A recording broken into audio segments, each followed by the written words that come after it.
Welcome to the Brett Davis Podcast. Well, everybody, this is Brett Davis again, coming to you from IQ Podcast at Attorney King Studios in Coronado, California. Before we start, I'd like to thank Attorney King for being a great sponsor of the show. Cody Martinez, who's going to be on the next cover of our magazine, IQ Podcast, the magazine. And of course, IB Fitness and Marina Teal for everything she does. And last but not least, the gentleman that I'm wearing on my head, his name is Tim Aaron, but the name of the restaurant is, of course, Nicky Rotten's. If you have not had a chance to go there, I highly recommend it. They got amazing food. My wife says the tater tots are the best she's ever had. And not a bad BLT or a nice steak also is not bad. So I highly recommend them. Thank you to those sponsors because we would not have our show.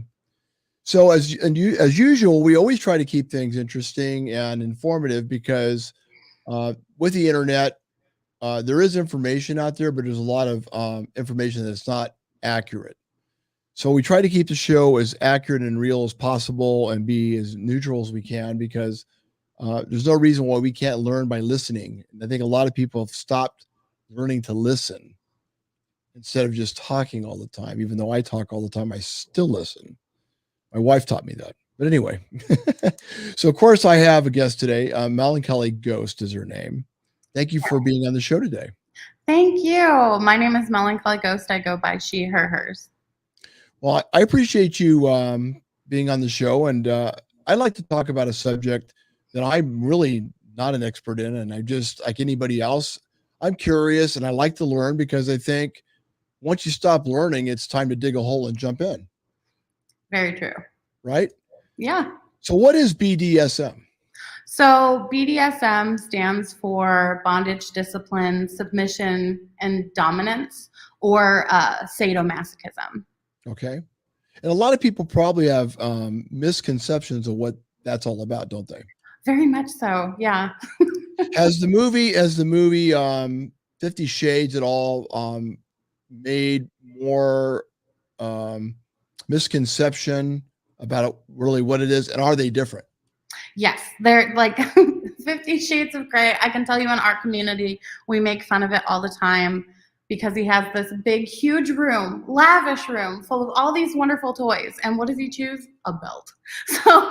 So like, it's all about consent. And I feel like on 50 Shades of Grey, it is nothing but a man really stalking a woman and not really listening to her whenever she says no until she gives in. And then, not really showing the dynamic of consent in the proper light that it should be, because it is all about consent, where it's not just, I'm going to do this to you and you have to take it. That's not how that works at all. Now, correct me if I'm wrong, and we have a very open discussion, first of all. I'm here to learn and listen, and the audience, I'm sure, will find it fascinating. Now, that character, if I'm not mistaken, if I remember right, wasn't he, didn't he learn what he did through a woman that basically did that to him? Yeah. So, I mean, that's kind of the idea of abuse. You learn from your abuser. Now, like with the way that we work within the BDSM community is we do train. We do take people under our wing and we do teach them how to do certain things or specific things that they want to learn. But they usually come to us and we vet them. We make sure, and vetting is the process of verifying that the person is legitimately wanting to learn this, not wanting to use it for abusive purposes or manipulative purposes, and making sure that that person wants to learn in the proper manner, where it seems like from what 50 Shades of Grey is this woman took this guy under the wing and then pretty much destroyed him, and so he must destroy other people, because I mean, it seems like all the girls that he had before, he practically destroyed. And right. Within this community, we don't do that. We don't want to destroy people. We want to let them explore with us if we give consent to say, hey, yeah, I'm going to take you under my wing. I'm going to show you the ropes. I'm going to show you how this works. And then I can either take you on as a full-time submissive or slave or bottom. And then we can go from there. I know I'm slinging a whole bunch of terms at you that you Okay. probably don't understand. It might have to be another show, right? Sure. So is BDSM, is it abusive? I guess you just said it kind of can it be, or I mean, it depends on the individual. Well, I mean, it's along the same lines of saying, is marriage abusive? It can be. It can be. Or it can be a loving relationship. And that's kind of how you have to view BDSM is it is two people or multiple people, however many is in a group coming together and experiencing something together. Now, can it be abusive? Yes, there are abusers in the community. Do we try to keep our community safe and, make sure that those abusers are out of the picture?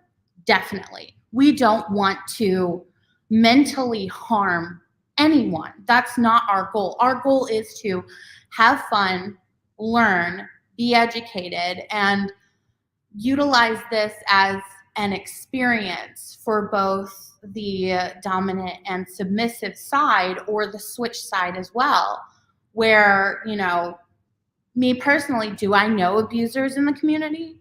Oh God, yeah. Do I avoid them and warn other people? Yes, that's my due diligence. You have to police your own community. That's the only way that, you can make things better is by pointing out those abusive tendencies.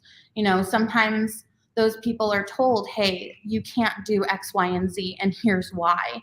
And sometimes they listen and sometimes they don't. It's all about the individual, but we really try not to allow abuse in our community. So, I mean, is it, what is it that a person that's involved with BDSM, is it pleasure? What is it actually? So it can be a number of things. It's really, really magical. So for some people, it is an escape from reality. You could have somebody who has a super stressful job and they get out of that job and all they want to do is, get into this role or this lifestyle to escape that. Another thing is you could have somebody with an easy job that wants to come in and have all this, or you have people who have structure. Some of this BDSM lifestyle also comes from, ex-military members, from World War II who wanted to still have that stringent process. And that has led to a big uptick in the leather community. The leather community is big because it used to be military personnel. So it just doesn't involve sex. Oh, no, not at all. There are some people who are on the asexual spectrum. Not saying that all asexual people don't have sex. I'm demisexual. I fall on the asexual spectrum. So I have to have an emotional connection before I can have a physical one. And I have play partners that I play with, and they like particular things that I like, and we match up really well, and we've vetted each other, but we don't engage in sexual activity. I just get to beat the living hell out of them because that's what they like. Man, I wouldn't want to piss you off. Oh, don't worry. No, I would never use it to harm someone. So you're okay. So it doesn't always involve pain then? No, not at all. There are all different kinds of avenues of play. It's not just dominant and submissive. There's, all different kinds of play whenever it comes to this. There are people who enjoy dressing up as, who like to dress up as, particular animals, not in the sense of furries. That's a whole different dichotomy, but they like to do kitten play or puppy play where they dress in a particular way. And all they want to do is de-stress and play with, squeaky toys and just chill out. That is their goal. That is what they want to do. And it doesn't involve pain. it just involves getting into that mindset of being able to escape reality for 5 seconds. I was having a few drinks before the show with an old friend, and we were talking about a couple of the shows, and then your show came up today, and then the one before this, polyamory show that we did. And the bartender looks over at me and she says, I used to go out with this guy. I guess she was eavesdropping. And before we would make love, or as we were making love before I had my orgasm, I had to choke an iguana. I'm like, what? Yeah, the guy really couldn't have an orgasm unless I choked this iguana before I climaxed. I said, really? I said, can I have another drink? Well, I mean, I had never, I'm sitting there, I'm like, the bartender decided she wanted to share this with us. And it says, interesting. She says, yeah, I thought so too. And me and my friend just looked at each other and we're just like, I guess everybody has their own thing that turns them on, right? Yeah, I mean, you have what's considered your kinks and you have what's considered your fetish. I don't know. I would think that would fall under the line of animal abuse. So I wouldn't want to hurt a that's a little worrisome. I like pets. I would never want to hurt an innocent animal. Yeah, neither would I. But I'd wear a belt though that was iguana. But so I'm going to get hate mail. You killed iguanas, wear a belt, but I can already see it. I'm just teasing. But I mean, there's all different kinds of ways to express yourself sexually. That falls, with me, my fetish is I have a fetish for hands. I love hands, but I'm picky. I'm picky with hands. But I find hands to be very sexy. That is a fetish. That is something that I really, really enjoy outside of sex. I find hands to be really pretty. What do you find? What occupation has the best hands? Because when you say hands, I think piano players must have very nice fingers. Right. It's very strange because I really like my fiance's hands because they're he works in construction, so his hands are rough, and I like that, and that's nice. But it's all about touch as well. It's very strange. It's a strange fetish. I realized that I had it later on in life. But I think it's also fascinating. And then, a fetish is something that really gets you off. Like, you have to have that. And I like people having hands. Nothing against amputees or anything. I find amputees beautiful too. But whenever it comes to a kink is something that you have in your lifestyle, but you don't necessarily need all the time. So BDSM, that is my kink. I really like really strong guys. That's another kink. That's not necessarily a fetish. Well, you're a feminine woman, of course. I mean, you're going to gravitate towards a male that's probably strong because you have that femininity about you. That's what makes you who you are. Surprisingly, I know some people who are into BBMs, big, beautiful men. So, I mean, everybody has their own kinks and their own fetishes, and nothing against it as long as you're not harming anybody and everybody's consenting. That's good to know. So how does this lifestyle play out? You're married, right? I am. I'm married, and I have a fiance as well. Okay, so how does that work out? Explain that, because it's not the typical relationship, is it? No, it's not the typical relationship, but it's a good relationship. My husband and I have been together for 16 years. Wow. Yeah, really long time. Congratulations. Thank you. And we opened our marriage. We opened after we got married. I was the one who asked.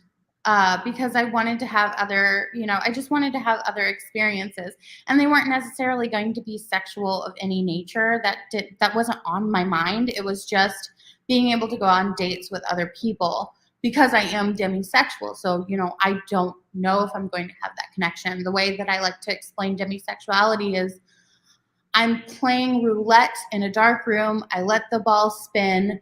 The lights turn off, I'm blindfolded, the other person's blindfolded, the lights go on, and we see where it is. It doesn't make any sense to me. But with my fiance, I met him shortly after we got married, and we've been together for almost 6 years. And he started interacting with my husband, like they got to know each other, because we wanted to have what's considered kitchen table poly. Kitchen table poly is where everybody sits down and we all communicate. If there's any issues, we let each other know. If there's anything going on that bothers us, or anything that's going good, like I just learned that my husband's going on a date this weekend, and I'm very excited about it, which is called compersion. Okay. So there's a freedom involved with this. You don't feel guilty in any way. It's not really the guilt part, because we both went into it knowing like what the pursuit was, because I've always been very dominant, and my husband is very dominant, and he identifies as a dominant male, whereas I identify as a switch, but I lean heavily dominant. And anytime that we would engage in BDSM or sexual activity, I would always end up in a submissive state, and I'm like, what the hell's going on here? Like, I tried to top you, but this is not happening. So eventually he said, you need to find somebody to fill that hole of you wanting to be a dominant. Go out and find somebody, which I think that's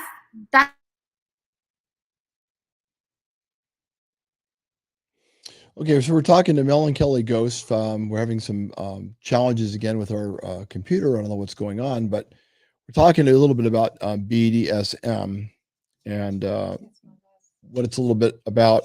She's been very interesting. She answered all the questions.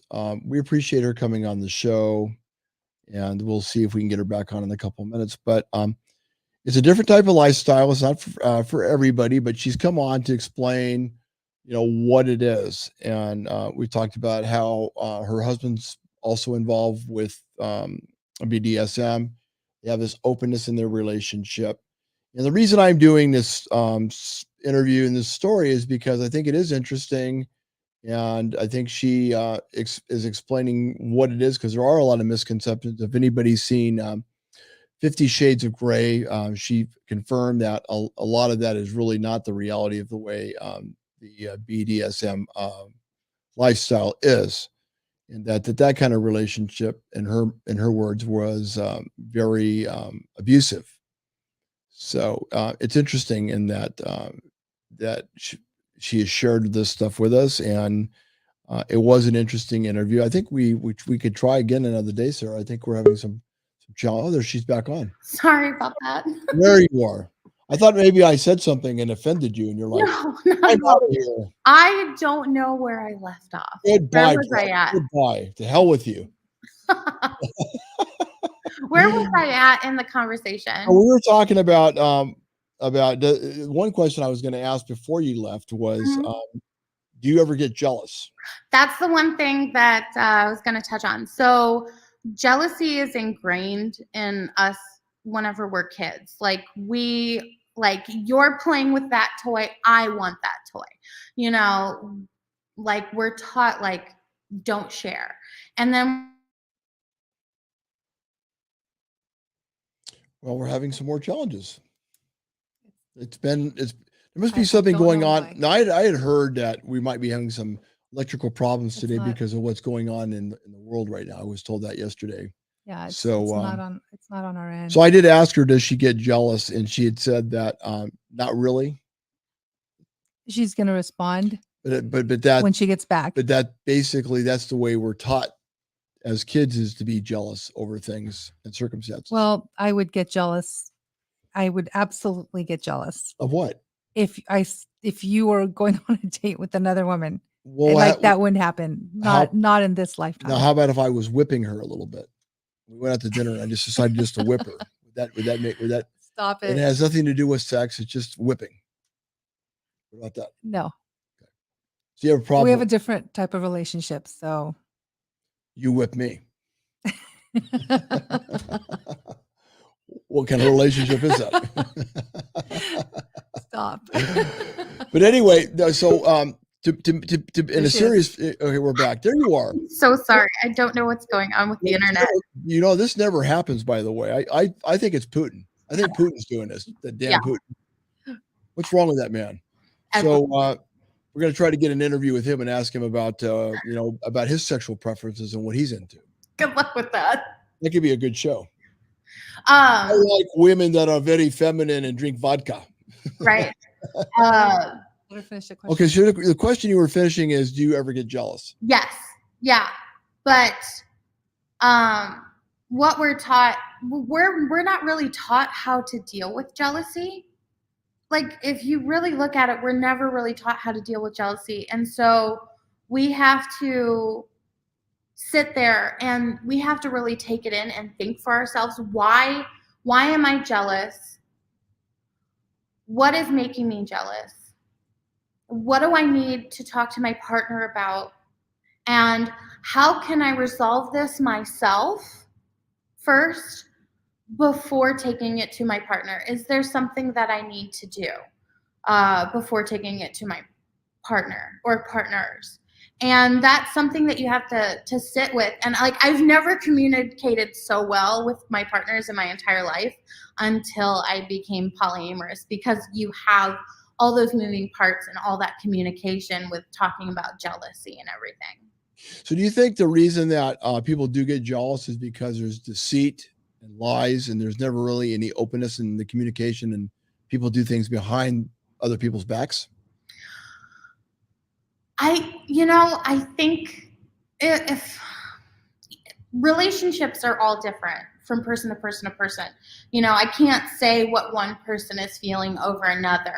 I can say that I think that we live in a society where you can now easily cheat, on like a dating app or whatever, and you can keep your secrets on a little phone now, and they're not open. You're not writing, a sonnet and sending it via mail anymore. I do think that, a lot of people get jealous because they don't talk. They don't talk about why they're jealous, and it just builds and builds and builds and just causes a person to either explode or break down to where they're not talking and communicating anymore. So why do you think that people don't talk about those things? Shame. Flat out shame. It comes down to shame. You don't want to think that your partner is doing something that they shouldn't, but at the same time, you don't want to be considered gullible for that happening to you, but also at the same time, like, you don't want to sit across from your friend and tell them about how X, Y, and Z happened, because there's shame there. And it comes down to shame. We are a society that we're taught that shame is now, the eighth deadly sin, where you don't want to be in that limelight of shame. But in all honesty, if you talk to your spouse or your loved one or any of that stuff, it's all about being, super clear, like crystal clear about what's going on, and the ramifications of how you feel. And I think a lot of people don't talk about their feelings as much anymore, especially, it comes down to, sadly, the media portrays men as, you shouldn't really talk about your feelings. You need to bottle them up. That's the manly thing to do. But, I find it super attractive whenever somebody can talk about their feelings. Communication is my kink. Well, and here's the thing. Half the country, as you know, at least the state of California, I don't know about the rest of the other states, but we have a very high divorce rate in this country, in this state. You live in California too, right?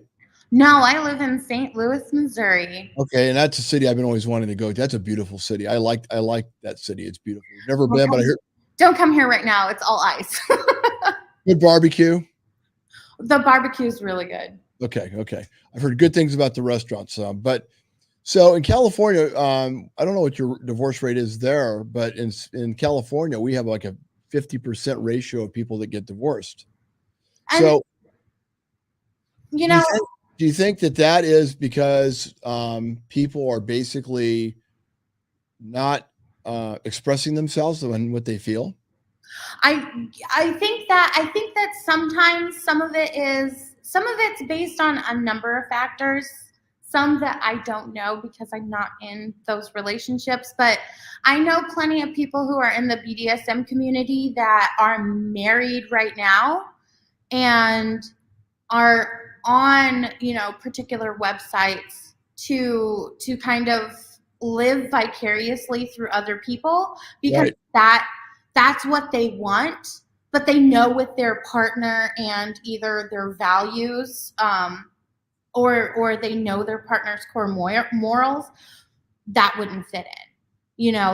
That's a boundary that they know their partner would never cross, and that sometimes leads to divorce, and that sometimes leads to people separating because either you talk about openly about what you're into and you hope that your partner doesn't judge you or make you feel shameful for what you're into, or you feel like you can't.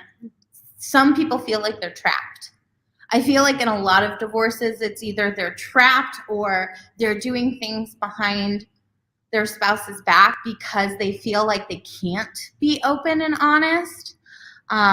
I mean, there's a load of number of factors that I don't even know that I'm sure happen. Well, and here's another thing too. So when people cheat or do the things in a relationship that, and of course, we're going in a different topic than what we started out as. This is a That's whole okay. different. It's a different lifestyle. But when people do cheat, how many of them do you think cheat for the fact that they're sex addicts? And I wonder how many of them cheat because maybe they feel unfulfilled or not listened to in a relationship. I would imagine that the majority of people who cheat feel.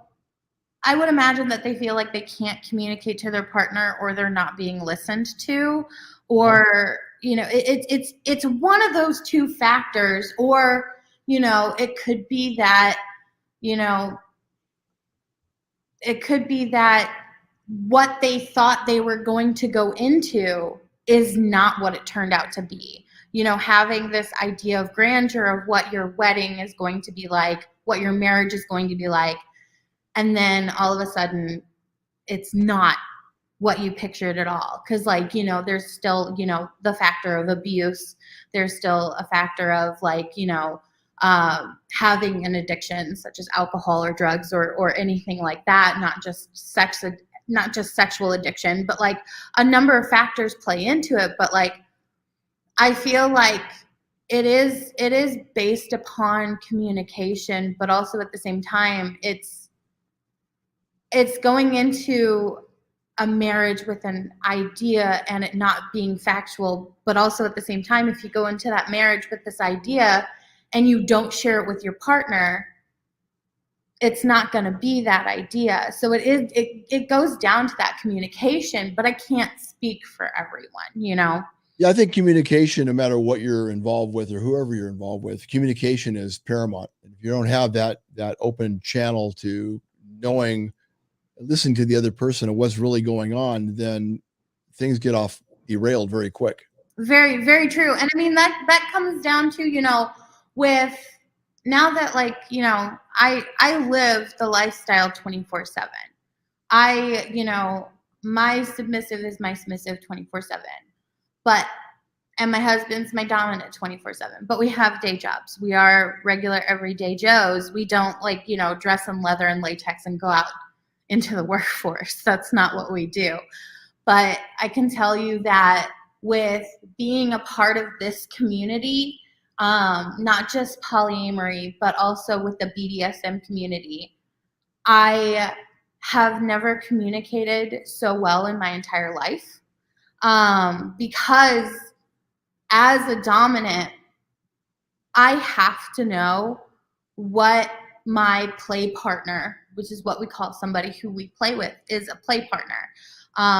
Yes, that play is beating them or, playing with fire or needles or whatever you have, but you have to communicate with them to know that they're safe, that everything is okay mentally, that they want to move forward. You have to talk about, what are your hard limits? What are you not willing to do? What are your soft limits? You have to understand, you really have to understand this lifestyle boundaries that I think, a lot of people don't take into account. One of my boundaries is if I'm vetting somebody, I have to meet them 3 times before I even do anything. That's a boundary that I set for myself because I want to make sure that whoever is wanting to play with me is willing to put the time and the due diligence in, and they're not just looking to experience it and then go. And there's nothing wrong with experiencing and then going. That's fine. People test out stuff all the time, but I want to make sure that if the person is wanting to test it out, they test it out in a safe, sane way. So in these situations, in these relationships, because they are relationships, right? Oh, very much so. Yeah. And sorry, to go off of that, there's relationships where you have a relationship where you are married. I know plenty of people in the BDSM lifestyle that are married. I know people in the lifestyle that are dating. I even know people who, their spouses who were their submissive or their dominant have passed away. And that can be detrimental, or even somebody who's not their spouse and they're their dominant pass away. It leaves a mark. And some of my friends who I play with are just friends, and that's fine too. It's how you navigate what you want in the community. So in these relationships, do you stay the night out? Do you stay a couple days? How does that all work out? Do you go for a little bit and then go back home, or because I'm curious, because they are relationships, but how do you give proper time to each one? Sure. So some play partners, whenever it just comes to playing, they will come to a space. And we were just getting into some really good discussion that I thought was going to be interesting to see what her response is. So hopefully she gets back on the air, but she's been very honest, and it's a topic that a lot of people don't really talk about because for a lot of reasons they feel they're going to be judged. But I always look for topics that I think are not being talked about on every subject. I don't have to agree with everything to be able to listen to where people are coming from. So it works for Melancholy Ghost. I'm so bad at internet right now. I think you're probably step away and you're having champagne off to the side, and then you black out and then you come back. How did you know? See, I knew it. So we're talking about the relationships that you're having with these other individuals. So do you come and go?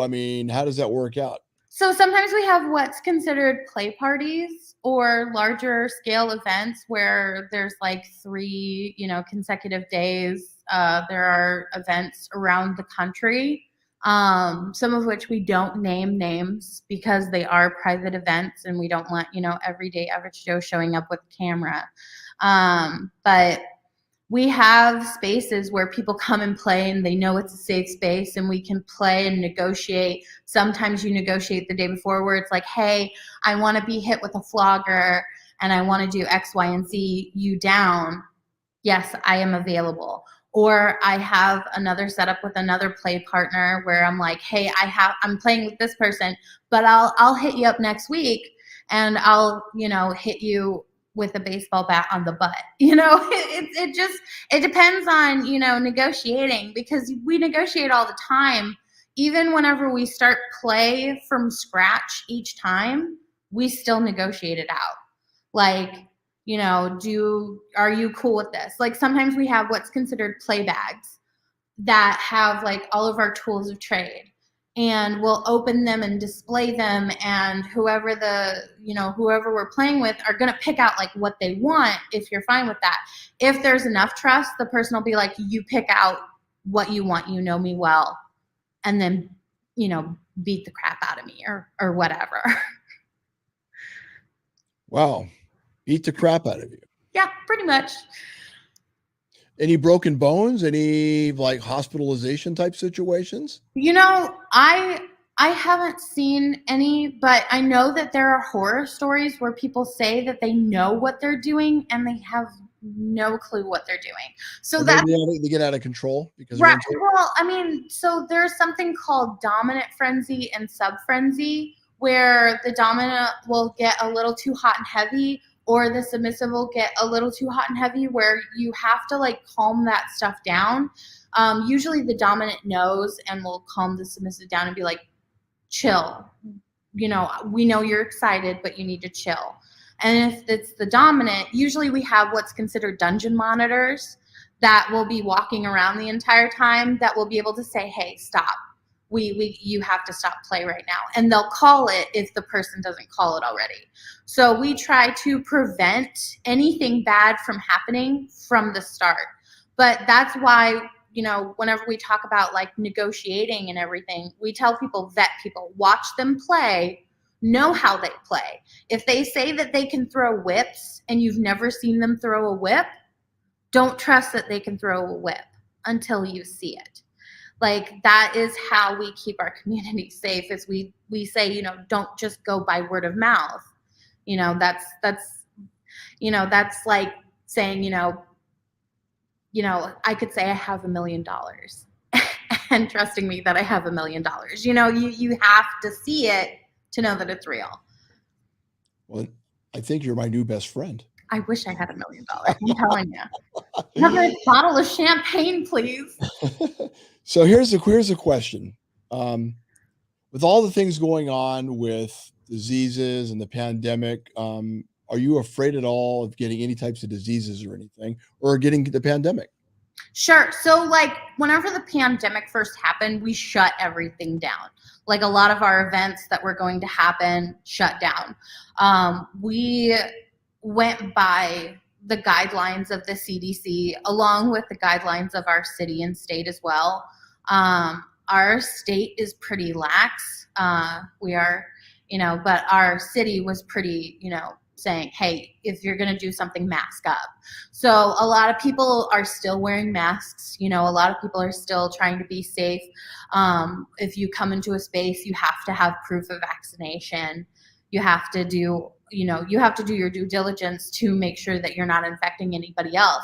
But whenever it comes down to sex, if you're going to have sex or anything like that, we always give each other paperwork.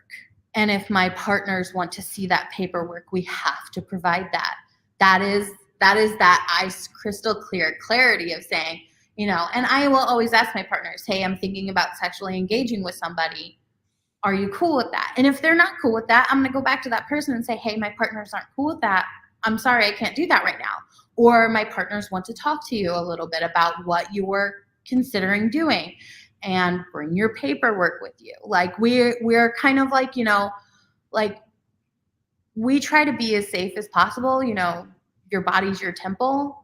My temple is, you know, you have to have like VIP status. You have to go through the rings in order to get there. So we don't just do things willy-nilly. Like it is very safe. And I feel like that's one thing that they don't portray in media, is they don't, you know, have the paperwork, the negotiating, the vetting, the making sure that the person is legitimate, you know, being able to know, you know, does your partner have a sexually transmitted disease? You know, all these different things that they don't show in media and books and movies and, you know, you name it. They don't really show that, most likely because it's these little technicalities, important technicalities, but it's these little technicalities that are going to take away from the story. Like you don't want to hear about how before we have sex, we're going to sit down and we're going to read through this paperwork to make sure that you don't have any sexually transmitted diseases.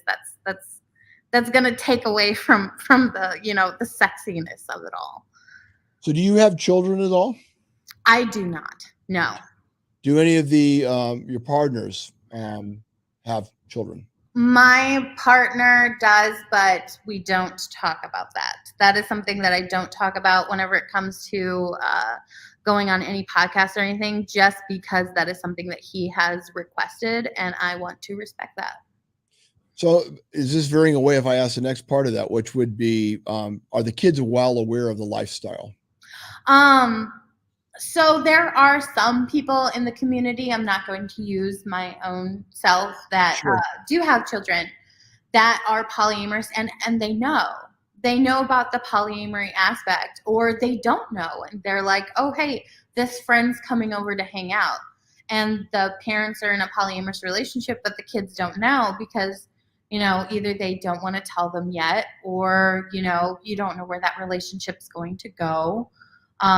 It just depends on the family, but like whenever it comes to BDSM, we make sure that all of our toys, whenever I say toys, I don't mean like fire trucks and everything. I'm talking like, dildos and harnesses, and paddles and stuff. All that stuff gets locked away in like a lockbox and lockers that cannot be opened unless you have the code, because they don't need to be exposed to that.